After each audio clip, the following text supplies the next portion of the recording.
Aleluia. Aumenta só um pouquinho o microfone, por gentileza. Um pouquinho mais. Aleluia. Isso. Glória. Um pouquinho menos. Um pouquinho mais, um pouquinho menos. Isso. Glória a Deus. Um pouquinho menos para dar microfonia. Menos, mais, menos. Mais ou menos. Glória a Deus. Aí, ó. Maravilha. Microfone sem fio é uma benção. Auricular, então, melhor ainda. Quem está feliz, diga amém. Amém. Quem está amém, diga feliz. Glória, vocês são uma benção. Pessoal, antes de começar a pregar, eu quero agradecer demais vocês. Quem aqui comprou o meu livro? Glória a Deus. Não pode emprestar, isso é pirataria, não, brincadeira, pode emprestar à vontade, está liberado, tá? Eu não trouxe o livro hoje, porque graças a Deus a minha esposa foi pregar ontem e ela vendeu todo o estoque. Eu fiquei feliz e triste. Cadê? Só fiquei feliz. Uma bênção, pregou um evento de mulheres ontem, foi uma bênção. Queridos, eu estou aqui nessa noite, assim, maravilhado com o que Deus tem feito nessa igreja. Nós percebemos que eu vim aqui há 3 anos atrás, né? E eu, enquanto nesses 3 anos, fiquei mais velho, mas vocês estão mais cheios da presença de Deus. A gente sente uma presença do Espírito Santo, algo eletrizante no ar, é a presença do Ruach HaKodesh, o Espírito de Deus. Abaixa um pouquinho aqui, dando microfonia, aqui em cima. Aleluia, glória a Deus. E eu sou o Anderson Grandini, eu fui pastor da mesma igreja, no mesmo ministério por 18 anos, sou pastor há 25 anos, pastor sênior, mas eu entreguei a igreja na qual eu era pastor há mais ou menos 1 ano e meio, e nesse 1 ano e meio eu tenho ido às nações da terra pregar o evangelho, eu e a minha fiel escudeira, pastor Elaine. E tem sido um tempo muito tremendo nas nossas vidas, e não é fácil. A igreja que a gente deixou no altar, né? Ela tinha 3 andares, era uma igreja de esquina, prédio próprio, né? Uma bênção. Tinha alguns irmãos que tinham algum problema, né? Mas a grande maioria era uma bênção. Aquele probleminha que é a concorrência que habita dentro da pessoa, sabe como é, né? Que começa com D, termina com mônio, mas enfim. A grande maioria era uma bênção. E nós entregamos aquela igreja no altar de Deus e saímos fazer missões. Ano passado, mesmo com pandemia, toda aquela dificuldade que estava, eu e minha esposa andamos mais de 84 mil quilômetros pregando a palavra de Deus. Dá 2 vezes a volta ao mundo e ainda sobra uma quireirinha ainda. Dá para você até Piraquara, acho, e voltar. E vimos muitos milagres, temos visto Deus fazer coisas tremendas. Eu sou muito grato a Deus porque nada tem nos faltado. Tem sido um tempo assim extraordinário. E eu mando um abraço muito caloroso da nossa igreja em Washington, nos Estados Unidos. Eu sou pastor auxiliar, tem uns 15 pastores lá. Eu sou o menor dos pastores. Eu sou o menor dos profetas lá. Tem grandes homens de Deus lá que são pastores naquela igreja, mas eu me alegro de poder fazer parte do time. E o meu pastor titular, sua esposa também, manda um forte abraço para os irmãos. Hugs, que é abraços em inglês, tá? Abra sua Bíblia, por favor, em Hebreus, capítulo de número 4, verso 14 a seguir. E vamos juntos caminhar na poderosa, inerrante, inspirada palavra de Deus. E quem crê isso, diga amém. Aleluia. Glória a Deus. Diz assim o texto em Hebreus 4:14, perdão. Visto que temos um grande sumo sacerdote, Jesus, Filho de Deus, que penetrou nos céus, retenhamos firmemente a nossa confissão. Porque não temos um sumo sacerdote que não possa compadecer-se das nossas fraquezas, porém um que, como nós, em tudo foi tentado, mas sem pecado. Cheguemos, pois, com confiança. Diga com confiança. Com confiança. Não, irmão, assim parece que você não está confiando. Tem muita gente, pouco barulho. Vamos lá juntos? Com confiança. Com confiança. Aí agora eu acreditei aqui. Ao trono da graça, para que possamos alcançar misericórdia e achar graça a fim de sermos ajudados em tempo oportuno. Irmãos, eu recebi oração, eu creio na oração dos irmãos, na oração do pastor, meu amigo Leão de Deus. Olha que nome lindo, né? Não é Ariel, como é que é mesmo, pastor? Eriel, mas está parafraseando o nome, né? Leão de Deus orou por mim, meu Deus, estou abençoado. Mas eu tenho o hábito de orar. Então eu queria orar mais uma vez com vocês. Se você puder, se você trouxe a sua mão, uma das duas, estica para cá, fecha seus olhos, perfeito, ó, não mexe, isso, ficou ótimo. Acho que eu que mexi aqui, ó, sei lá, ficou perfeito. Estenda suas mãos aí, em nome de Jesus. Pode fechar o olho, todo mundo à sua volta é crente, se não for vai se converter, ninguém vai mexer no que é seu. Pode fechar o olho, esticar a mão, vamos orar. Espírito de Deus, a tua palavra ela é indecifrável sem o teu mover. É o teu mover que faz com que os homens vejam Cristo e este crucificado. É o Senhor que nos inspira. É o Senhor que habita agora na igreja. Então nos dá graça e favor que não merecemos e nos revela as Escrituras poderosamente uma vez mais. No nome de Jesus, amém. Queridos, esse livro de Hebreus não tem claramente o escritor, o nome humano. O autor sabemos que é Deus, mas o escritor humano, o instrumento que Deus usou, ele não se revela no livro. Nós que estamos pregando não podemos falar isso no púlpito, que eu acho que foi Paulo, porque eu não tenho como provar. Mas eu creio que foi Paulo, porque ao escrever aqui, minha mente de pregador, né? Estou dizendo que foi, eu penso que foi, porque Paulo, ao escrever para os judeus, ele não se identifica, porque o ministério dele era com os gentios, tem todo aqui o mistério aqui, se realmente foi Paulo que escreveu, e mesmo que não tenha sido Paulo, que eu duvido muito, era alguém da escola paulina, alguém que conhecia o pensamento de Paulo e teve acesso ao evangelho através do apóstolo Paulo. Ou era Paulo, ou alguém muito parecido com ele, que tivesse o mesmo nome dele, chamado Paulo. Não sei se era, mas era alguém muito parecido com Paulo. E eu fico triste quando leio a Bíblia, às vezes, realmente eu fico triste, porque eu queria poder entrevistar os escritores. Eu queria poder sentar com o escritor de Hebreus e conversar com ele longamente. Tem horas que ele fala assim, eu não vou me deter muito nesses assuntos, ele fala de Mefibosete, ele fala de Melquisedeque, e eu fico assim, não, volta, fala mais. Eu falo, não, temos que ir para outro assunto. Eu digo, não, eu não posso interagir com ele, mas eu posso interagir com o autor, que é o Espírito Santo, Ruach HaKodesh, o fôlego de Deus, aleluia. E ele pode nos ensinar as Escrituras. O livro de Hebreus, ele foi escrito por esse escritor, Paulo, talvez.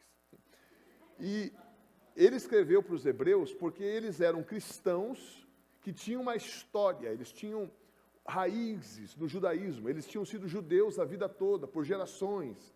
E então o cristianismo veio àquela cultura judaica e eles se tornaram agora cristãos. Porém, se você ler todo o livro de Hebreus, aconselho você a ler, né?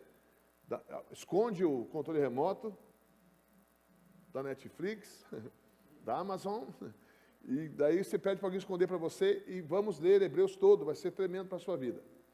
E até aconselho você, quando vier outra vez aqui, você me cobrar do livro O Evangelho Escondido, onde eu falo dessas figuras que estão escondidas na Bíblia, onde Cristo está escondido, entre aspas, no Velho Testamento. Bom, o escritor de Hebreus, ele fala para esses novos cristãos o perigo que eles estavam correndo, porque muitos deles estavam voltando para o judaísmo, estavam judaizando os cristãos.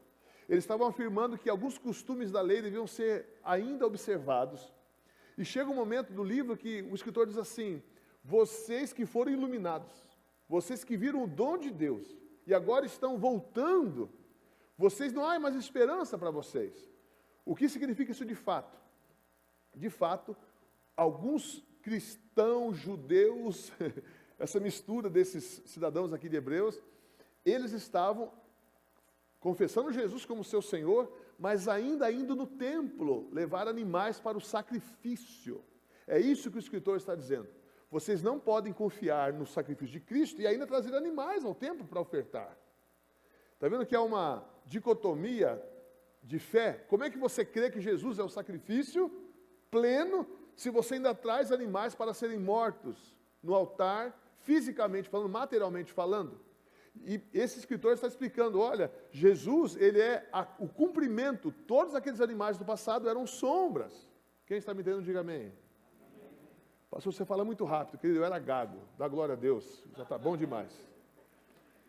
Então, quando você entende que todos os animais que foram mortos na história, desde que o primeiro animal foi morto no Éden, até Cristo na cruz, e há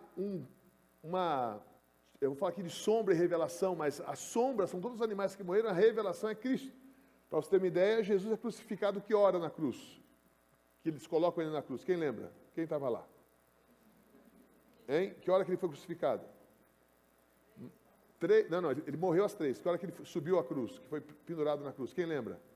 9 horas, isso mesmo. 9 horas. Às 9 horas da manhã, ele é pregado na cruz. E ele vem a óbito que horas? 3 horas, muito bem. Então, das 9 da manhã às 3 da tarde. Sabe o que acontecia no templo? Às 9 da manhã, o primeiro cordeiro era imolado. E o trabalho terminava, adivinha que hora? Adivinha do diabo, né? Mas tente acertar que hora? Às 3 horas da tarde. Significa o quê? De forma encoberta, implícita, Deus está nos dizendo, para quem conhece os rituais judaicos, eu sou o começo e o fim. Eu sou o sacrifício mais forte que o fogo. Eu sou o sacrifício mais forte que o pecado. E eu completo todos os sacrifícios em mim. Está entendendo? Quem pode dizer amém por isso? Quem pode glorificar a Jesus por isso? Então, o escritor está dizendo o seguinte, olha, o sacrifício de Jesus foi pleno, absoluto, saciou a ira de Deus. Quem já ouviu aquele versículo que fala assim, e o fogo arderá continuamente, aonde? No altar. O que é um altar? É uma churrasqueira de bronze. Nós chamamos esse lugar com muito temor e muita alegria de altar, mas na realidade é um palco. Se altar fosse, seria feito de bronze e teria fogo. E eu ficando em cima dele, morreria queimado. O altar, nós chamamos, pode continuar chamando de altar, não vai ser consumido, não vai vir um relâmpago, nada. Mas de fato isso aqui é um palco. E nós chamamos de altar porque é um lugar que está elevado, os irmãos podem nos enxergar, temos que ter uma vida consagrada. Aqui eu não vou lembrar de vocês, você vai lembrar de mim. Um dia eu estava discutindo com a minha esposa no supermercado. Pastor, você discute com a sua esposa? Sim, irmão, estamos 27 anos casados. De vez em quando a gente discute. Geralmente eu estou errado, né? Daí eu falo para ele, me perdoe e fica tudo certo. Mas eu estava dentro do supermercado e começamos a discutir assim. Irmão, não pensa que eu joguei macarrão nela, farinha, não foi assim. Aquela discussão assim, poxa, amor, não acho que é assim. Ela, não, mas tá baixinho, assim, com educação. Quando a gente casou, voava telefone, voava, né? A gente era muito louco no começo. Agora estamos medicados. Aí, conversando meio assim, aí passa uma pessoa, fala, olhando para mim assim, eu olhando, né? Mas foi estranho. Aí a mesma pessoa estava no caixa depois, uma moça, né? Ela fazendo assim, olhando para mim, né? Falei, tá amarrado, minha filha, sou casado. Coloquei aliança assim, ó. Sou casado, tá maluco? E eu com minha esposa meio bravo um com o outro, meio bicudo ainda, no caixa. Eu nem lembro o que nós estávamos discutindo. Daí a moça falou assim para do lado assim, aquele lá é o meu pastor. Eu falei, ô querida, paz do Senhor, ô glória, que bênção. Ela falou, tá vendo, carnal? Minha esposa, né, falou para mim. Então chamamos aqui de altar, está tudo certo. Porém, o altar de fato é uma churrasqueira de bronze, onde os animais eram colocados para que ficasse... Como que você acha? Que ponto que a carne ficava naquele altar? Quem sabe? Who knows? Bem passado, mal passado, ao ponto ou pó? Diga pó. Virava, como diz os hermanos, ceniza. Virava cinza. Agora entenda. As pessoas pregam isso e está tudo certo. O fogo arderá continuamente no altar. O altar é o teu coração. O fogo é a paixão por Deus. Mantém isso aceso. Está tudo bem. Isso é lindo. Mas se você for olhar o texto de forma correta, você vai ver que este fogo é a ira de Deus. Consumindo animais ao invés de consumir os pecadores. Tipo assim, ó, eu vou te substituir. Leão de Deus. Oh, que nome, né, rapaz?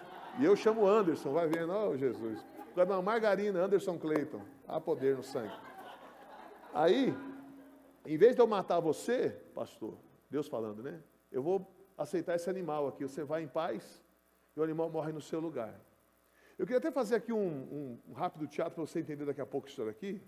Se der tempo, eu vou fazer aqui. Eu sou um ótimo ator, você vai ver que eu faço todos os papéis, é muito rápido, muito legal. Assim também aumenta a oferta, né? Que são vários papéis. O que acontece?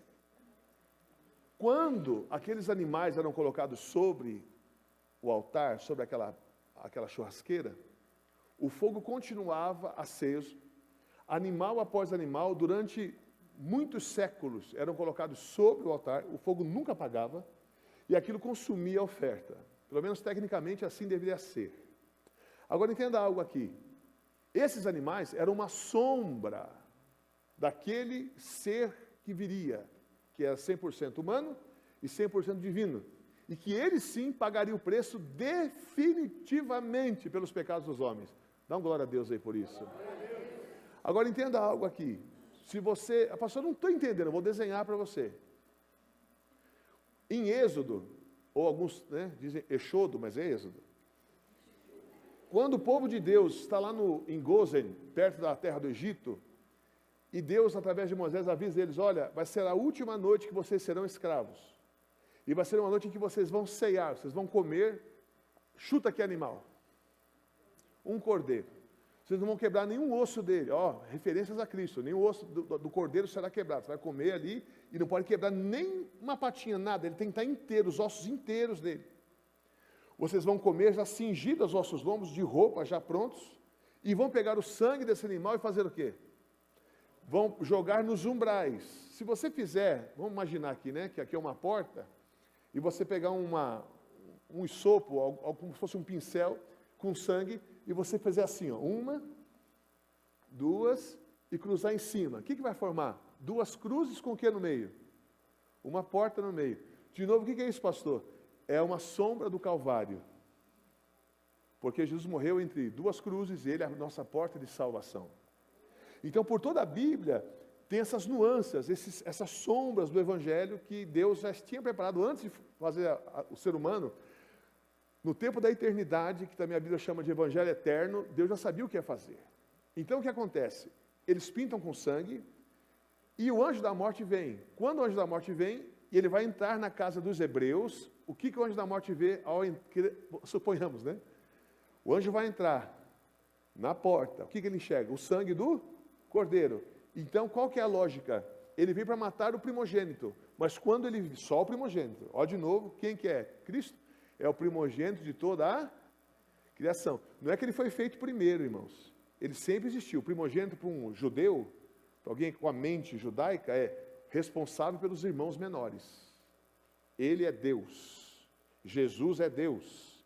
Não é que ele foi feito primeiro. O pai falou assim, eu estou tão sozinho. Não. Pai, Filho e Espírito Santo sempre coexistiram em harmonia. Mas ele diz assim, eu vou apresentar você aos homens, Yeshua, como primogênito, porque você é responsável pelos seus irmãos. Está entendendo isso? Quem está entendendo, diga amém. Amém. Até que ele não entendeu, disse amém também, mas glória a Deus. Agora, o que acontece? São sombras do Evangelho. O meu ponto aqui é, em Hebreus, há uma ordem. Chegue com confiança ao trono da graça. Guarde isso que eu falei para você, do cordeiro, do sangue, do sacrifício. Eu quero que você entenda algo. Chegar com confiança não é um pedido. Ele não está dizendo o seguinte, ó, se der, você chega com confiança. Se não der, chega de qualquer jeito. Não. A única maneira de você se aproximar de Deus é através da fé. Do grego piscis. Fé. Essa fé é uma confiança ao entrar na presença de Deus. Agora eu te faço uma pergunta. Já foi parado por alguém com mais autoridade que você? Quem aqui apanhava do pai e da mãe? Só eu? Tem gente que até hoje tinha apanhado que mentiu, agora que não levantou a mão. Você levava também umas bolachas. Gente, o meu pai era um italiano, gente boa demais, só que bravo. Meu pai nunca perguntou assim, filho, você me ama? Tome, chibata. Nenhum dos filhos dele virou bandido, mas não tinha conversa, não, era meia palavra. Meu pai tinha uma frase que eu acho que podia ter, se eu tivesse alguma tatuagem para lembrar dele, eu faria essa. Nada contra quem tem tatuagem, é que eu tenho medo da agulha. Eu coloquei assim, ó, o que você está rateando aí? Rapaz, ele fala assim, faça tal coisa. O que você está rateando aí? Não falei nada não. Então vai lá fazer. Sim, senhor. Era assim. Entrar na presença do meu pai humano. Quem está me entendendo? Quem dessa época, irmão? Old school. Quando eu entrava diante do meu pai para pedir alguma coisa, meu pai tinha um escritório, meu pai foi um cara de uma época de muito sucesso financeiro, depois teve um problema. A gente foi muito rico, depois foi muito pobre. Quando meu pai tinha um escritório lá, eu chegava para pedir alguma coisa ao meu pai, eu chegava meio tremendinho, irmãos. Ah, você tinha medo do meu pai? Eu amava meu pai me amava, era carinhoso, amoroso, mas meu pai era meu pai, irmão. Não vem com conversa com meu pai não, que ele te atropelava. E eu chegava assim, pai, sabe o que é? Presta o carro aí e tal, seja o que fosse. Quem já foi parado pela polícia aqui? Não precisa levantar a mão, não, que é um pouco constrangedor. Mas seja quem for a autoridade, um juiz, uma polícia, um pai, um professor, irmãos, quem nunca tremeu diante de um professor, ainda mais quando você é mais novo? O professor fala, levanta aí e me responde. Eu não, qualquer um menos eu. A gente fica com medo. Uma situação, por exemplo, às vezes para mim que era gago, fui curado pela glória de Deus, mas às vezes quando estou sentado, para ir pregar, agora me deram um relógio, que ele marca meu batimento cardíaco. Irmãos, eu fico parecendo um atleta, eu estou sentado, o coração assim, ó. Por quê? Nervosismo. E como é que a Bíblia me diz? Chega com confiança, diante do trono da graça. Querido, pensa um pouquinho comigo. Me empreste sua imaginação. Sabe que trono é esse? É de alguém que está sentado, que nunca olhou para cima. Por quê, pastor? Porque não tem nada acima dele. Deus não tem corpo porque é espírito, mas se tivesse corpo, tivesse pescoço, nunca usou para fazer isso aqui, porque é inútil, não tem nada acima dele, está acima de todas as coisas. Meus irmãos, pensa um pouquinho que trono é esse, que a Bíblia está me dizendo, chega com confiança, chega na boa, chega chegando. Tem uns anjos chamados serafins, do hebraico serafine, que significa incandescentes. 6 asas, com 2 tampam os pés, outra coisa, não dá para entrar nesse detalhe hoje. Com 2 eles tampam os olhos e com 2 voam. Eles dizem sem cessar o que para Deus? Não. Eles falam uns para os outros. Por quê, pastor? Porque eles estão com os olhos tampados pegando fogo por causa da proximidade do trono. E eles não ousam olhar para aquele que está no trono e nem falar para ele. Seria ousadia demais um anjo se dirigir a Deus e dizer, tu és santo. Então o que eles fazem, pastor? Freneticamente, cheios da glória, inflamados pela presença de Deus, eles falam uns com os outros, Kadosh, e não é Kadosh, Kadosh é santidade, falam Kadosh, santo, Kadosh, Kadosh, Kadosh, Yahvé, Savot. Quem? Aquele ali, que está sentado no trono. A ele a glória, meus irmãos. Mas a Bíblia diz, chega com confiança. Queridos, a Bíblia diz que Deus levantou a sua voz antes da criação do homem, e a terra se derreteu. Meu Deus, que Deus é esse? Quando o diabo quer lutar contra Deus, eu não sei quanto tempo demorou, as reuniões de Deus com o antigo querubim, dizendo assim, rapaz, vai dar ruim para você. Se você vier para cima, vai dar ruim para você. Porque o diabo nunca tinha visto Deus ferir alguém. Nunca foi preciso Deus mostrar a sua força para alguém. Todo mundo obedecia. Agora não preciso mais, meu filho agora está mais maduro. Mas quando meu filho era mais novo, um dia ele ergueu a voz com a minha esposa. Negócio sempre aquele negócio complicado, terapia, né? Louça. E minha esposa derramou uma lágrima. Eu vi aquilo lá, não gostei. Minha esposa subiu, a gente mora no sobrado, minha esposa subiu. Eu falei assim, meu filho é maior do que eu. Campeão, vou dar uma ideia para você aqui. Ele, pois não. Aquele dia que você trouxe aquela menina para eu conhecer, a sua namorada, gente boa, gostei dela. O que você faria se eu fosse para cima dela para dar uns pés do vidro nela? Ele regalou o olho assim, falou, como assim, pai? Não, eu endoideci, tá maluco? E vou dar uns tabefes, não que bate na mulher, só um exemplo, tá? Dá uns tabefes na tua namorada. O que você vai fazer? Eu ia para cima de você. Isso aí, filho, tem que ser homem, não pode deixar tua namorada apanhar, não, e nem sofrer, nada. Se eu começar a bater boca com tua namorada, vem bater boca comigo, cara. Não pode, tua namorada. Ele falou, é isso aí. Sabe aquela moça que subiu chorando? Eu falei, é minha namorada. Seguinte, se você fizer a minha namorada chorar de novo, quem vai chorar é você. E eu falei, vem cá ajudar o pai. Aí eu tinha antes uma academia no fundo de casa, aí eu peguei o supino que eu faço sozinho, falei, ajuda eu, filho, a colocar no lugar. Ele pegou, ficou com aquela cara assim, né? Eu vou morrer, põe ele para o papai. Isso, agora pode subir. O que ele pensou? Meu Deus, se meu pai levanta esse troço sozinho, e eu com ele não consegui levantar, nunca mais fazer mamãe chorar. O que eu estava dizendo para ele, filho, eu tenho mais força que você. Eu sou mais forte que você. Ele devia estar pesando na época uns 90 quilos, e eu peso 100 e tantos quilos. A poder. O diabo nunca tinha visto a ira de Deus. Nunca foi preciso Deus mostrar a força. Dizer para o diabo assim, pega o supino aqui, ou alguma coisa para o diabo relativizar a força de Deus.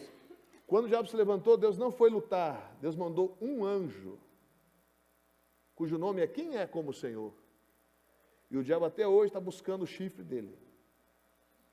Queridos, eu estou falando de um trono que é cheio de glória e majestade. Como que eu posso entrar com confiança, sendo que eu sou pó e cinza? Sendo que quando eu olho para as fotos e olho para o espelho, vejo que aquele homem já não é mais aquele, é outro que está se tornando e vai ficar, se Deus permitir ainda, mais velho ainda, mais perto da morte a cada dia. Como é que eu posso entrar com confiança diante do trono de Deus, e ele aqui fala com judeus que agora são cristãos e estão querendo voltar para o judaísmo? Como eu posso ter confiança de entrar diante do trono de Deus? Pois é, a minha confiança está no sacrifício de Cristo. Porque se você ler o texto comigo, prestando atenção, você vê que o tema é: visto que temos um grande sumo sacerdote, Jesus, Filho de Deus, que penetrou nos céus, retenhamos firme a nossa confissão. Porque não temos um sumo sacerdote que não possa compadecer-se de nossas fraquezas. Porém, um que, como nós, em tudo foi tentado, mas sem pecado. Por essas palavras, o holofote não está no homem. O holofote, a luz está no Cordeiro de Deus, que tirou o pecado do mundo. Vou pedir que o meu amigo Leão de Deus traga uma cadeira de plástico branco, enquanto essas cadeiras estão aí ainda, porque logo vão ser cadeiras mais bonitas. Amém? Sobe aqui, pastor, por gentileza. Já fazer um teatro junto, tudo combinado, a gente combinou já.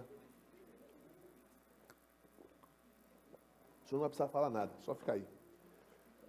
Na época que o sacrifício de animais era exigido por Deus, quando alguém vinha até o sacerdote para oferecer um animal em holocausto, que é queimar o animal até virar pó, como eram muitas pessoas que iam fazer isso ao mesmo tempo, havia uma linha de produção.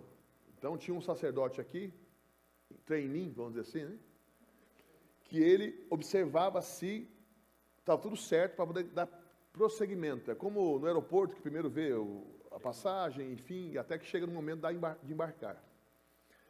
Então, chegava aqui o pecador, faz uma cara de pecador. Não está, o senhor é muito santo, pastor. Tudo bem. Segura a cadeira aqui, por gentileza. Suponhamos, e vira a cadeira assim, ó, porque aqui são os chifres do animal, aqui é o corpo dele. Legal. Então ele está trazendo aqui um cordeiro. Ele tem condição financeira para um cordeiro. Senão ele traria um pássaro, enfim, conforme a sua posição social, ele traria um animal. No caso, é um cordeiro, é um homem que tem condições. Eu sou agora o sacerdote que estou em treininho e tem o sumo sacerdote lá naquele microfone. Qual que é a minha posição aqui? Eu vou verificar o quê? O pecador? O que você acha que eu vou ficar olhando o pecador? Ou o cordeiro que vai ser sacrificado? Pela lógica, o que você acha que eu vou olhar? O cordeiro, é lógico que é o cordeiro.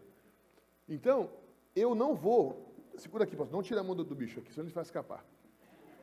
Eu não vou me preocupar com o pecador. Ele, para mim, é indiferente, porque há muitos como ele na fila no dia de hoje. A minha preocupação está na oferta que ele está trazendo. Então, o que eu iria olhar? Chifres, ok. Não posso aceitar esse. Eu vou olhar para você. Até então, nem olhei para o seu rosto. Eu não posso aceitar esse animal, porque uma pata dele está doente. Vá embora. Não faça isso nunca mais. Você nos faz perder tempo. Você ofende a nossa fé e você ofende a Deus. E você também está achando que eu sou idiota de não ser capaz de verificar que o seu animal tem um defeito. Você quer tirar do seu rebanho um animal defeituoso e tirar o ônus de ter que sacrificar um animal bom. Volte lá, que feio, hein? Que coisa feia. Volte embora. Aí, quando alguém vinha com um animal em perfeito estado, e eu como ajudante do sacerdote, como um auxiliar, verificando que estava tudo certo, ainda sem olhar para ele, eu diria assim, isso na época próxima da morte de Jesus. Então, aos 2000 anos e alguma coisa atrás, eu diria isso nessa língua, eu diria assim, tetelestai, que significa, esse aqui está tudo certo. Nada a ser acrescentado, nada a ser tirado, este cordeiro está tetelestai. Está entendendo? O grito era, tetelestai! O sacerdote aqui, agora o senhor traz aqui, pastor. Que salto que esse cordeiro deu, né? O senhor viu? Ele foi pulando. Agora, chegou o momento do altar. Então, duas partes desse animal são meus ou dos meus companheiros de trabalho por direito legal, que é o peito e a coxa direita desse animal. Então, eu tiro a coxa, vou quebrar a perna aqui. Não vou fazer isso. Para que eu vou quebrar? A perna direita e o peito do animal são tirados. Eles vão assar também, mas não vão virar pó. Está entendendo? Eles vão assar até um tanto e eu vou tirar do fogo. O resto do animal vai ser todo colocado aqui. Mas primeiro, antes de matar o animal, coloque as mãos sobre o animal. Eu não olhei para ele. Eu não me importo com ele. Eu não quero saber. Tem muita gente na fila. Já ouvi outro grito, tetelestai, e tem outro já vindo. Quem está me acompanhando? Abaixa só um pouquinho, dando microfonia aqui em cima. Então eu falo meio alto, tem hora que eu grito, tem hora que é difícil, eu sei que é difícil, mas Deus vai dar o grande galardão para vocês do som. Então o que acontece? Agora chegou o momento do sacrifício. O pecador, que eu nem pergunto o nome, eu digo assim, coloque suas mãos sobre o animal. Então eu, como sacerdote, digo, em hebraico, eu não sei falar tão bem hebraico, sem poder falar essa frase toda, mas mais ou menos assim, agora, Deus, este pecador coloca suas mãos sobre esse animal. O animal tem alguma culpa? O que você acha? Animal inocente. E agora o pecado deste homem é passado para o cordeiro. E a inocência do cordeiro agora é passada para este homem. Segue em paz, querido. Pode ir embora, pastor. Salve de palmas, pastor. Agora que ele foi embora, alegre, cantando uma canção, sentindo-se leve, este animal é degolado. Eu corto ele em pedaços e coloco ele sobre o altar. Com exceção das partes que eu mencionei, o resto do animal vira pó. Isso, queridos, nada mais é do que aquilo que Jesus fez por nós, aquilo que o Pai fez por nós em Cristo Jesus. Quando eu digo chegue com confiança, ou a Bíblia diz chegue com confiança, é confiança naquilo que você está trazendo ao altar da graça. Simbolicamente, você não chega de mãos vazias, você chega com o Cordeiro. Por isso, você precisa mencionar na sua oração o nome de Yeshua. Na sua oração, aquilo que você pedir em meu nome, ou seja, Pai, Abba, Trono da Graça, Trono Poderoso, eu estou diante do Senhor, crendo que serei ouvido, porque a minha iniquidade já não está mais em mim. Oh, glória a Deus, aleluia. E tem mais, irmãos, Romanos 5,17 diz assim, aqueles que creram receberam abundância da graça, quem sabe decor? E o dom da justiça. A abundância da graça, irmão, todo mundo sabe. É favor que você não merece, um montão. A abundância da graça. Mas o que é o dom da justiça? Aí que muitos crentes não entendem isso. E por isso que não chegam com confiança nas suas orações e logo suas orações não são ouvidas. Porque sem fé é impossível agradar a Deus. Então o que é o dom da justiça? Dom é algo que você pagou? Não. É um Me ajuda, irmãos. É um presente. Senão não era dom, era salário, o salário da justiça. Não, é o dom. O que é isso? É isso que aconteceu quando o pecador trouxe o animal. A iniquidade passou para o animal e a justiça passou para o pecador. O que é isso, pastor? Jesus trocou de lugar conosco, eu expliquei sexta-feira. Quem lembra? Do bar a bar. Maravilha. Depois vê no YouTube lá, tá? Tem gravado, né? O que aconteceu? Jesus assumiu nosso pecado, isso eu entendi, pastor, morreu pelo meu pecado. O que você às vezes não entende, que o diabo não quer que você saiba, é que a justiça de Cristo foi colocada sobre você como um presente. Pastor, eu sou um pecador. Eu sei que você é, que eu sou um também, mas não diante de Deus. Tanto é que, uma pergunta, vamos usar a lógica aqui. Se você assaltar um banco, bem bonito assim, tipo filme, com fuzil, aquela loucura, granada, você vai para o inferno? Diga, depende. Por quê? Porque a pessoa pode se arrepender, sim ou não? E se ela se arrepender, o que vai ser aos olhos de Deus? Vai ser um assaltante de banco ainda? Não, mas vai ter que pagar na cadeia. Isso indubitavelmente. Uma coisa é com Deus. Por exemplo, pastor, se eu adulterar, vou para o inferno? Não sei. Você pode se arrepender, colocar sua vida de novo na presença de Deus, e Deus que sabe de todas as coisas, já viu que você lá no final ia ser salvo, porque Ele não fica apagando nome, escrevendo nome no livro. Então Deus sabe todas as coisas, e se seu nome não estava lá, é porque você sempre foi um pilantra mesmo e não quer nada com Deus. Mas se Deus já viu você lá, eu creio que é assim que funciona, eu não creio num determinismo, eu creio numa presciência. Deus escreveu lá, acabou, Deus não vai ficar apagando, escreve, apaga, escreve. Está lá e acabou. Então, você adulterou, adulterei. Me arrependi, legal. Agora, a minha esposa, suponhamos que fosse eu, vai ser obrigada a ficar comigo ainda? O que você acha? Não.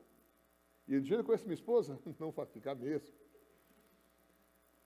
Então, eu quero dizer para você o seguinte, eu não estou aqui relativizando o pecado, não. O pecado ainda é uma desgraça. O pecado ainda não vale nada. Se o pecado fosse bom, Deus era cheio de pecado. O pecado é terrível. O pecado é destruidor. Mas uma coisa eu vou falar para você, se você está em Cristo, Deus olha para você através daquilo que Cristo fez e não vê pecado em você. Meu irmão, era para o crente dormir assim, ó. E para o SUS, quem não tem plano, plano médico, e para o SUS ficar, o que você está fazendo o que aqui? Cãibra. Porque eu não consigo. Mas por quê? Porque acho que eu não quero. Porque, cara, Deus me vê como Ele vê Cristo. Prova, pastor, para eu chegar com confiança. Queridos, quantos pecados Jesus tinha dele, que ele cometeu? Mais alto, irmão. Isso aí, Igreja Batista, tem que saber isso aí. 0, nada, nenhum pecado. Todos os que passaram julgando Jesus declararam isso. O que Pilatos falou? Esse homem é justo. O que a mulher de Pilatos falou? Meu esposo, não toca nesse homem porque sofri muito por ele em sonho. Esse homem é justo. O que Herodes falou para Pilatos? Não vejo nele crime algum. Devolveu. O que o anjo da morte, que era chamado assim o carrasco romano, responsável pela crucificação, o que ele bate no peito e fala? Verdadeiramente, este homem era justo. Ele era o filho de Deus. O que a morte faz? A morte declara justo. Devolve, por assim dizer, simbolicamente, Cristo. Porque não pode tocá-lo. O salário do pecado é a morte, sem pecado não há morte. Mas como ele foi tratado? Como o pior dos pecadores, irmão. O pior dos pecadores. Porque um pecador, ele deve pagar um preço, mas o que ele passou foi terrível demais. O azorrague, que é o chicote de vários filamentos, alguns dizem que tinham 12. Ele tomou talvez uma quarentena de chicotadas, faz 12 vezes 4, vê quanto que dá. 12 vezes 40, perdão. Quanto que dá? 480. No mínimo 480 vezes, vários pedaços de metal e ossos foram cravados nas costas de Yeshua. E quando o carrasco romano, que era um homem grande, puxava o chicote de volta, nacos de carne vinham junto e sangue. Eu tenho muitos livros na minha casa, e um dos livros que eu tenho é de um cirurgião italiano que crucificou cadáveres, para ver como Jesus foi crucificado, e ele submeteu alguns cadáveres que eram doados para a ciência, ele podia fazer isso, dentro da lei. Ele falou assim, provavelmente era possível, talvez, ver alguns dos órgãos de Jesus funcionando nas costas, tipo os pulmões, um pouco deles funcionando ali, porque toda a carne foi arrancada das costas. Querido, o que Jesus passou está fora de qualquer proporção que você possa imaginar. Quando ele fala assim, estou com sede, e o carrasco romano traz uma esponja com vinagre, aquela esponja foi tirada do banheiro público romano. Eles limpavam as suas fezes, desculpa falar isso aqui no púlpito, mas eu preciso que você entenda, com uma esponja, e colocavam aquela esponja no vinagre para asepsia. E quando ele fala, tenho sede, para que se cumprissem as escrituras, o soldado romano, não é que ele foi bonzinho, ele teve pena, não, ele fez chocarrice, ele pegou o papel higiênico da época e colocou nos lábios do nosso Jesus. Então ele fala, está consumado. Queridos, ele foi tratado como o pior dos pecadores, sabe por quê? Porque não era ele, era você. Ele personificou o pecador, para que você pudesse personificar o Filho. Ele estava nu na cruz, aquela figura romana, onde há um homem crucificado com um paninho nas suas partes íntimas, aquilo não existe. Jesus estava nu, com as pernas abertas, eles eram crucificados assim, ó. Aqui estava a base da cruz, imagina que aqui é um lado da cruz, um pé assim, e outro pé assim, na base da cruz, com um pequeno banquinho, onde eles se assentavam para poder respirar. E quando se assentavam, os pregos aqui no punho, rasgavam e eles tinham que levantar por causa da dor, e ficavam fazendo esses movimentos, sem parar, tentando respirar, e aliviar as dores dos pés, e às vezes por das mãos, enquanto respiravam com dificuldade, nu, para que eu e você fôssemos revestidos. Ele se tornou inimigo para que você fosse filho. Quero que você imagine como um redemoinho, um tornado gigantesco, escuro, um tornado de tempestade, um furacão, sobre a cabeça de Yeshua no Calvário. E para que você imagine isso, esse redemoinho terrível, todos os pecados da humanidade, até daqueles que estão no inferno, que nunca sairão de lá, porque ele pagou o preço por todos os homens. Estão no inferno porque não aceitaram e não sairão de lá porque o inferno, infelizmente, é eterno. Mas eu quero que você imagine aquele turbilhão de pecados, enfermidades, maldições, entrando dentro de Yeshua pelas suas narinas. Imagina a cena. Estou aqui dramatizando para você poder entender. Eu não sei como foi, é como eu imagino. Entrando pelos ouvidos, entrando na mente, até que o último vento, a última brisa de pecado desapareceu dentro do mestre. E ele represou tudo aquilo dentro dele. E naquele momento ele fala, Eli, Eli, lama sabachthani. Ele nunca chamou Deus de Deus. Não era o hábito dele. O hábito era chamar Deus de paizinho. Abba, papai. Mas na cruz, ele não era ele. E ele disse, Deus meu, por que me desamparaste? Eu estava esses dias em Curitiba, andando com o nosso motorista, na nossa Mercedes, com muitas outras pessoas juntos. Você paga 5 e pouquinho, você anda, é muito legal. E eu e minha esposa, eu estava perto da janela. Primeiro momento, eu pensava, nossa, depois, eu sei que Mercedes é essa. Dentro do ônibus, irmão, para quem não entendeu, íamos para o centro fazer algumas coisas, eu achei melhor ir de ônibus. Aí, estávamos dentro do ônibus e eu vi uma senhora com os netos, pela idade dela, das crianças, vendendo coisas na rua e pedindo esmola. E eu falei baixinho assim, fui moço, agora sou velho. Nunca vi o justo desamparado, nem sua descendência mendigando pão. E falei, nunca os meus filhos ou meus descendentes mendigarão pão. Aí o Espírito Santo de Deus disse assim, o que o seu mestre disse na cruz? Deus meu, por que me desamparaste? Então ele não era justo? Porque o justo não será desamparado? E Jesus disse, por que me desamparaste? Ou Deus mentiu? O Espírito Santo faz dessas comigo, irmãos. Daí eu falei assim, eu acho que o senhor tem a resposta. E o Espírito de Deus me disse, porque na cruz, ele não era ele, na cruz, ele era vocês. Então na cruz ele diz, naquele momento em que ele nos personifica, porque você, Deus, me desamparou? Porque naquele momento ele era injusto. Meus irmãos, logo que ele diz, está consumado, mas antes ele dizer está consumado, ele diz, Abba, como assim, pastor? Ele voltou a ser ele. Paizinho, paguei o preço, é isso que ele está dizendo. Eu resisti aos pecados de todos os homens, aquilo que os cordeiros faziam simbolicamente, eu fiz de fato. Todos os pecados entraram em mim e eu estou vivo ainda, porque eu não tenho pecado em mim mesmo. Está aqui no texto que lemos. Foi tentado em tudo, mas nunca pecou. E ele fala, Paizinho, em tuas mãos entrego o meu espírito. É com essa confiança que eu posso entrar diante do trono. Eu vou dar alguns testemunhos sobre isso. E eu não estou preocupado com notebooks, irmãos, eu já doei tantos notebooks hoje, a história é outra, mas eu quero que você entenda algo aqui. Alguns anos atrás, eu ia numa reunião de muitos pastores no centro de Curitiba, uma grande igreja, já preguei lá algumas vezes, a igreja é maravilhosa, pastor meu amigo. Eu chegava lá, tinha vida no interior do Paraná, um lugar chamado Two Neighbors, já ouviu falar? 2 vizinhos, é que Two Neighbors é mais bonito. Aí, perto de Francisco Beltrão. Aí, eu cheguei na reunião aqui, eu já morava em Curitiba, nós tínhamos mudado para uma casa muito grande, perto da igreja. A casa, ela consumia todo o meu salário, e era um tempo difícil para nós. Vivíamos muitos milagres ali, como a pastora comentou lá, que pessoas traziam as coisas, foi um tempo de céu aberto sobre nossas vidas. E eu ia na reunião, os pastores, na época que o notebook era chique, né? Hoje em dia é tablet, celular mesmo, o pessoal abria aqueles notebooks, né? E eu olhava assim, aquela mesa bonita, aquele monte de notebook, eu colocava a mão na minha mochila e puxava um caderno do Transformers que eu tinha pego do meu filho sem ele saber. E para piorar, um caderno brochura, aquele que não tem arame.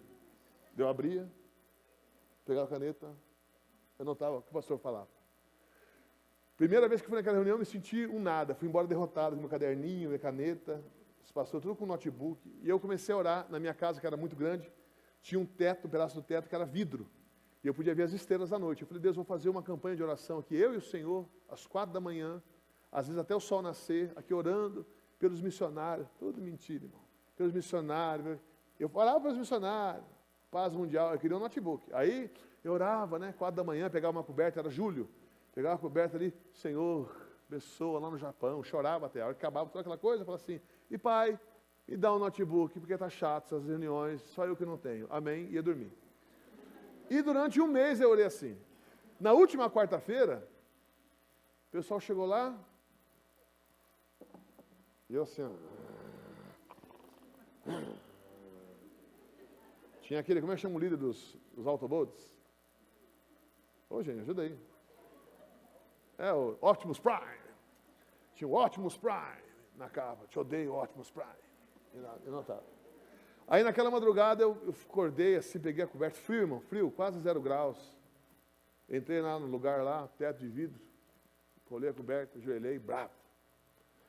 Olhei e vi se não tinha nenhuma nuvem no céu, porque é mais fácil Deus te matar com um relâmpago, né?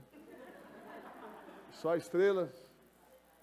Eu falei assim, Deus, é o seguinte, não me mata não. Eu falo às vezes assim, irmão, deixa eu falar livremente, Senhor. Tira o medo do meu coração. Jó fala isso, né? Tira o medo do meu coração e alguém tire o chicote das mãos dele. É Cristo, né? Intercessor. Quero falar com o Senhor assim, sério. Aquele silêncio, para quem cala consente, eu vou continuar falando. Deus, é o seguinte. Eu estou há um mês, vai fazer um mês agora, que eu estou te pedindo um notebook. Está acontecendo algum problema de comunicação? Não tem notebook no céu. Como é que está acontecendo esse negócio? Já faz 30 dias, eu falo tudo que pedi em teu nome, querendo recebereis. Eu não recebi nada, nem uma calculadora científica, nada. O que está acontecendo? E fiquei em silêncio, ajoelhado. Ai, quer ver o relâmpago? Ai, nada. Aí Deus falou comigo, através do seu Espírito, dentro de mim. Disse assim, você não ganhou e nem vai ganhar, porque você está orando errado. E eu falei, sim, mas, Senhor, faz 30 dias, por que o Senhor só me falou isso agora? É sério, irmãos. Ele falou assim, porque você só perguntou agora. Ah. Então me ensina a orar certo. Ele disse assim, eu já te ensinei, é que você esquece. Você precisa ter confiança. Você precisa entrar diante da minha presença, já crendo que recebeu. É claro, com o entendimento que isso é minha vontade. Vai pedir uma coisa. Ai, mata meu vizinho, não vai acontecer. Então, Deus, ok. E outra coisa, você precisa descrever o que você quer com detalhes. Sabe quantos modelos de notebook existem? Eu falei, é verdade. Então, com ânimo redobrado, disse assim, Senhor, muito obrigado pela aula. Obrigado pelo meu notebook. Ele é preto, porque tinha uns pastores que abria e tinha aquela câmerazinha que tinha um prendedorzinho. Lembra disso aí? Uma bolinha, tivesse um olho assim, né? Olho Tandera. Ficava ali assim, do lado, né? Eu não gostava daquilo com mouse, que não tinha negócio do dedo. Eu quero um que é no dedo aqui, ó, e a câmera lá dentro. Eu falei, Deus, eu quero um preto, com câmera embutida, microfone embutido. Não quero aquele Frankenstein, cheio de coisa em volta. E mais, eu quero numa bolsa de couro. E antes, qualquer notebook serviria. Uma lenha, uma manivela, serviria. Eu falei, eu quero novo, com nota fiscal novo, nunca usado por ninguém. Olhei para o céu e falei, amém. E saí. Aí, irmãos, escuta isso aí. Na hora do almoço, estávamos almoçando, minha família, mais uma moça que morava com a gente, uma poodle, que já está na glória. Aí eu falei assim, ó, escuta, tem animais no céu, irmãos. Outro dia eu falo sobre isso. Aí eu estava na mesa, acabei de almoçar, falei, com licença, porque eu vou agora escrever o meu livro. Escrever aonde? No meu notebook.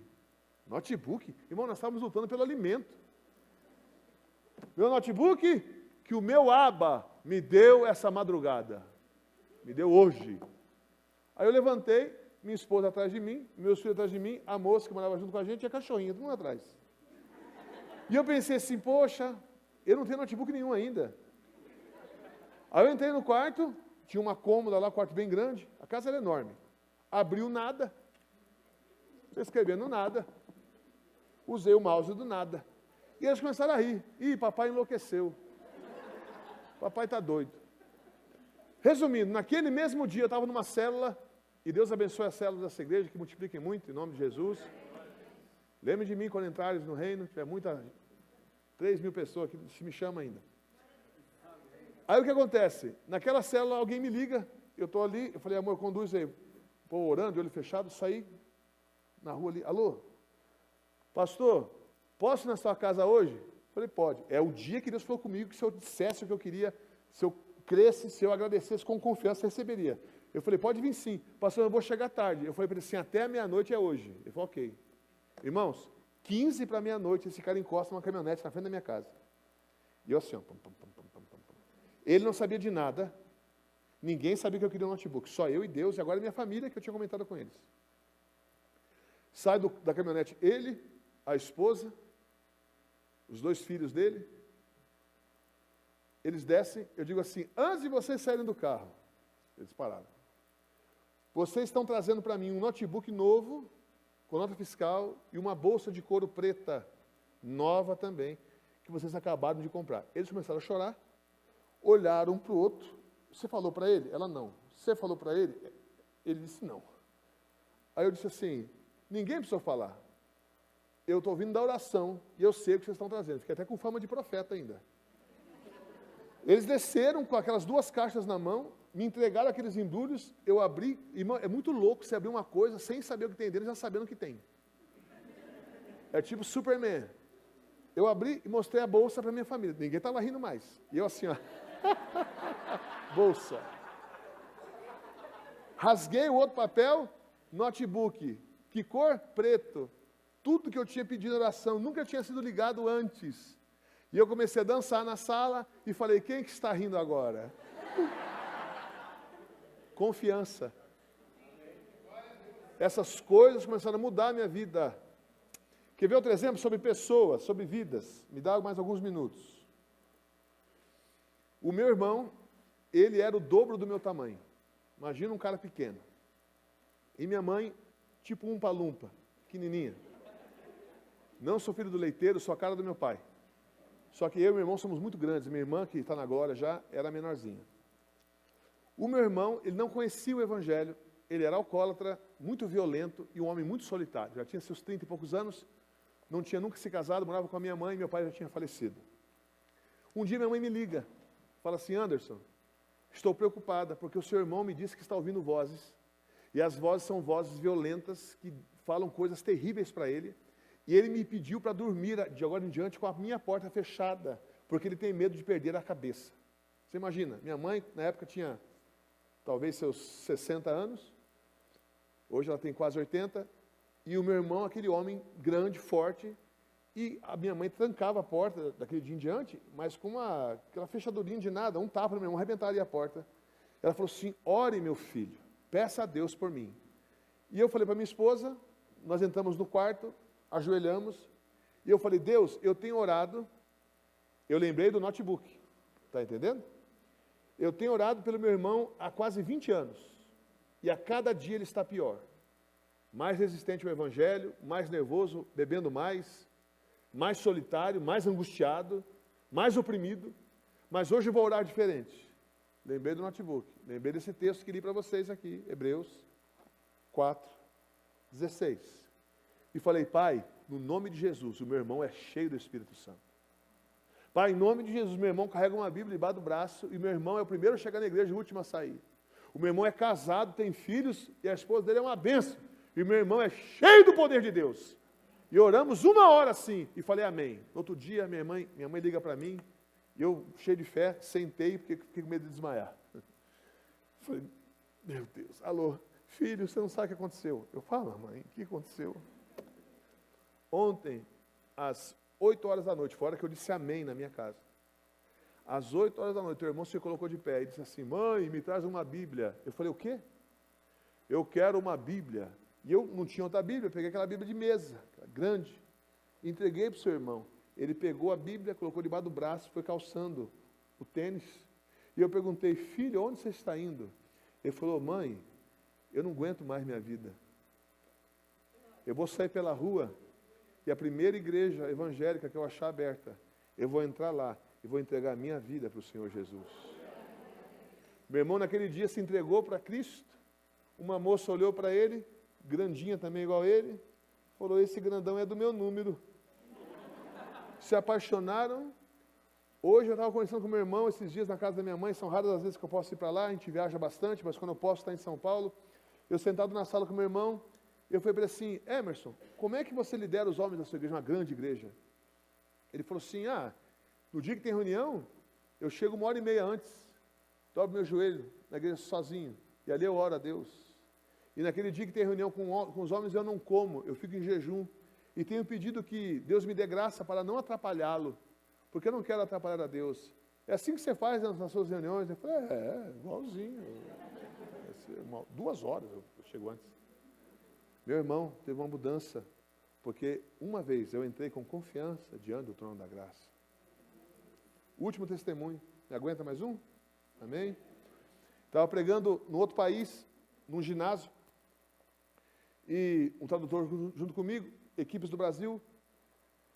O nome da cruzada era Sozo, que é, no grego, salvação, libertação e cura.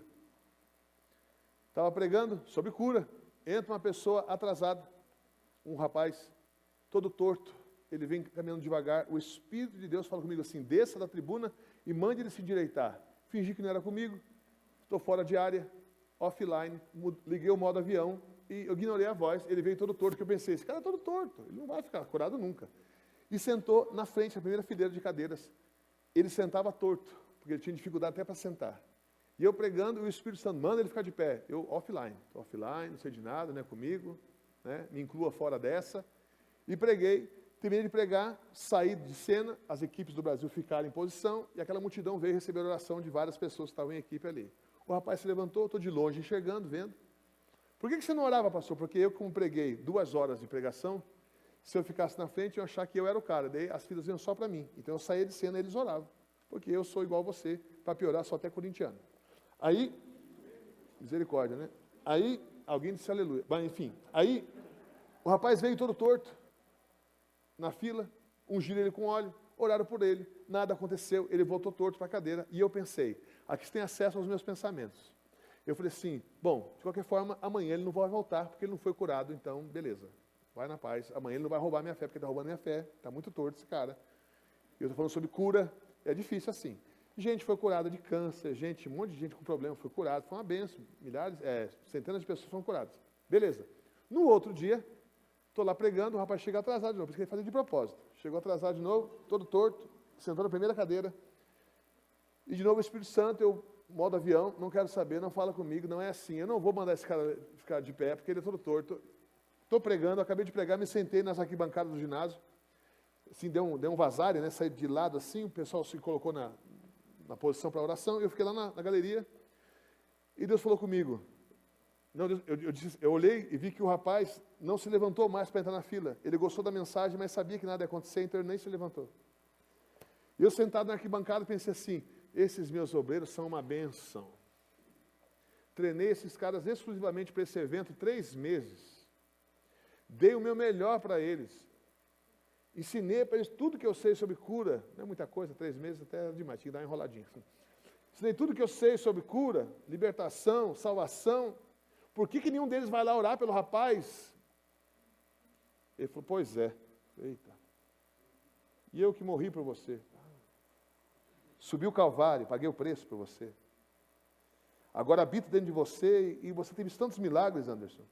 Eu estou te mandando desde o primeiro dia que você vai lá orar por ele. Eu falei, Senhor, mas eu não tenho fé, não é sobre você, Anderson. Ele tem fé, só precisa que alguém ore por ele. Eu falei, Senhor, mas tinha 3 câmeras-man com aquele cara de luz, o cabo-man. Eu falei assim, mas se eu for lá, os caras vão achar que eu sou alguma coisa, vão querer me filmar, vai ter luz em cima de mim, e eu sei que nada vai acontecer, Senhor. Vai lá, Anderson. Eu falei, não vou. Tinha um rapaz do meu lado, eu falei, conosco Jesus? Ele falou, não conosco. O que? Qual é o teu problema? Ele falou, sou borracho, eu sou bêbado. Preguei para ele, o senhorzinho aceitou Jesus em lágrimas. Eu falei, Senhor, eu te entrego essa alma aqui, ó. Essa alma, fica tudo certo. E fiquei calado ali, a esposa dele feliz, agora tu és crente também, agora você é crente também, o Senhor, agora ele é crente, Deus. Vai lá orar por ele, Senhor, não, vai lá orar por ele, tá bom. As equipes orando, aquele movimento, né? Pessoas subindo no altar para dar testemunho, testigos. Eu estou sanado, estou curado, o pessoal batendo palma. E eu fui assim, ó, para ninguém me ver, bem assim, devagarzinho.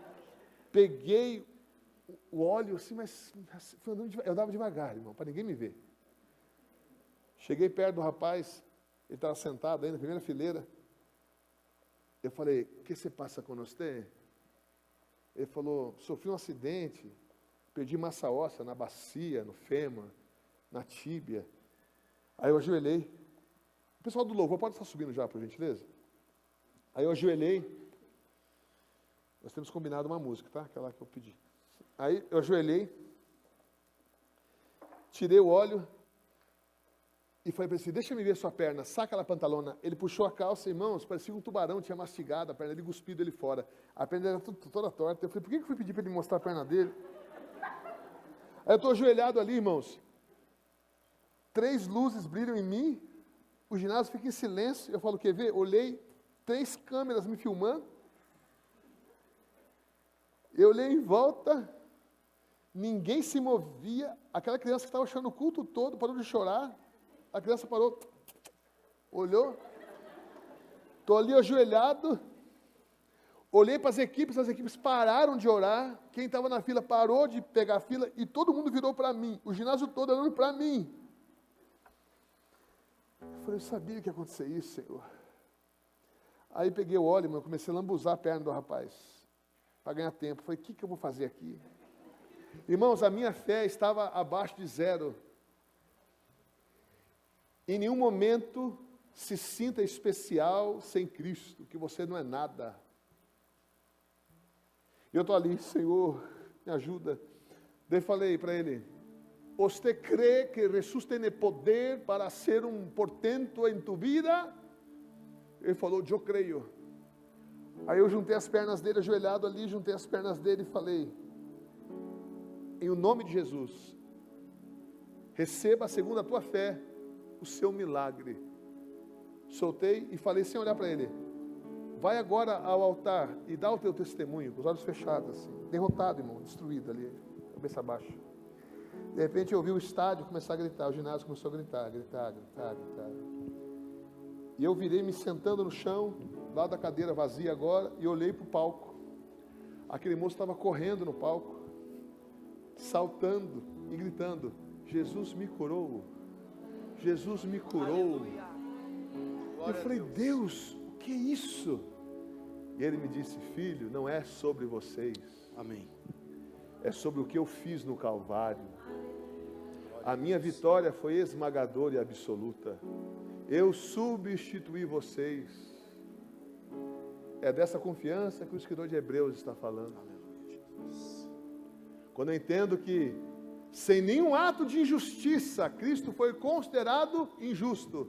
O crente agora, sem nenhum ato de justiça, é considerado por Deus justo.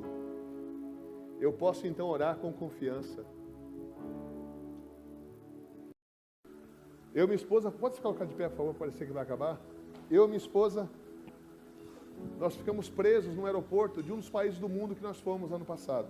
Ficamos por 4 horas presos, em salas separadas, para não falar celas. Salas separadas, interrogatório. Irmãos, não tinha nem house na minha bagagem. É por causa do evangelho, está entendendo? E num dado momento, a moça que me interrogava falou assim, o senhor tem mais bagagem? Eu falei, sim senhora, estão esperando lá na esteira. Ela falou, vai lá buscar. Cheguei na esteira, irmãos, só as bagagens minhas e minha esposa na esteira, mas ninguém lá, daquele voo. Tinha acabado, só a minha bagagem girando sozinha ali. Peguei as bolsas e estava cansado, sendo interrogado várias vezes. Aquela barreira para a gente não poder entrar para pregar o evangelho. Eu fui subindo com as bolsas, aquele monte de homens armados, eu voltei para aquele lugar de novo, abriram a porta, eu estou ali com as malas, eu falei em português, que lá ninguém fala português, eu falei assim, Satanás, você está querendo me amedrontar, e andando entre eles ali, sorrindo, né? Mas eu quero dizer uma coisa para você, as nações para o meu Deus são como gotas em um balde, o meu Deus está num trono de glória, e Ele governa poderosamente. E eu disse, eu estou com confiança diante do meu Deus, que você, diabo, vai ser derrotado agora. Eu cancelo toda essa pressão que você quer fazer sobre nós, porque até no inferno o meu Deus é Senhor. Entrei na sala, a moça olhou para mim e falou assim, mas o que você faz? Eu falei, eu sou um pregador do evangelho. E comecei a pregar para ela, e ela começou a chorar. Ela falou assim, tem uma igreja dessa aqui perto? Eu falei, não tem ainda. Ela falou assim, como eu gostaria de pertencer a uma igreja assim como você pregou para mim. Ela gritou para os outros policiais: deixem eles ir embora, está tudo certo. E alguns minutos depois de horas preso, saímos sorrindo daquele lugar. O que é isso, pastor? Confiança que não está em mim. A minha confiança está nele que venceu. Eu quero chamar você ao altar de uma forma especial essa noite. Eu não sei o que você precisa, mas eu sei que ele é a resposta para todas essas questões que tem tirado a tua paz. Mas eu desafio você hoje a vir diante desse altar aqui humano, que não tem poder nenhum, mas fazendo um link com o altar celestial, o trono da graça, dizendo assim: Pai, eu vim aqui porque já recebi, eu estou aqui já te agradecendo pela vitória, eu estou aqui já crendo que estou recebendo aquilo que pedi. Que você possa chegar aqui com confiança essa noite. Às vezes é alguém na sua família que não quer nada com o Evangelho, e hoje é o dia que vai começar algo novo na vida dessa pessoa. Às vezes é uma enfermidade, eu não sei o que é, irmãos, mas eu te pergunto: você tem fé para isso? Lembra do cego no caminho de Jericó, que ele disse: Jesus, filho de Davi, tem compaixão de mim? Aquele moço não tinha os globos oculares. Segundo os historiadores, o pai dele era um general hebreu, e ele perdeu lutando contra Roma, e antes do general ser morto, disseram: a última coisa que seu filho vai ver é você morrendo, general, e seu filho vai virar um mendigo. Eles que eram pessoas de posse em Jerusalém. Então os romanos, muito bonzinhos, matam o general, e depois de matar, matam Timeu, e arrancam os olhos de Bartimeu, das órbitas, arrancam os olhos, e diz: é isso. E aquele jovem, ou aquele senhor, diz para Jesus, e Jesus pergunta: o que você quer que eu te faça? Porque era necessário uma fé muito grande para dizer: eu quero ver de novo. Ele não tinha olhos, irmãos. E Jesus diz: seja feito conforme você crê. Jesus nunca disse: olha o que eu fiz, olha o meu poder. Não, diz assim: você foi curado, você foi salvo, você foi liberto, porque você teve fé. Ele nunca perguntou para alguém assim: como está a sua vida? Porque para ele todos nós somos farinhas do mesmo saco. Ele só dizia assim: você crê que eu posso fazer? Creio, então receba. Nesse pensamento eu quero chamar você, que pode chegar mais perto do que os serafins, e dizer, olhando para ele: Abba, Paizinho, eu estou aqui com o Cordeiro que venceu. Então sai do seu lugar, vem aqui à frente e vamos clamar ao Senhor.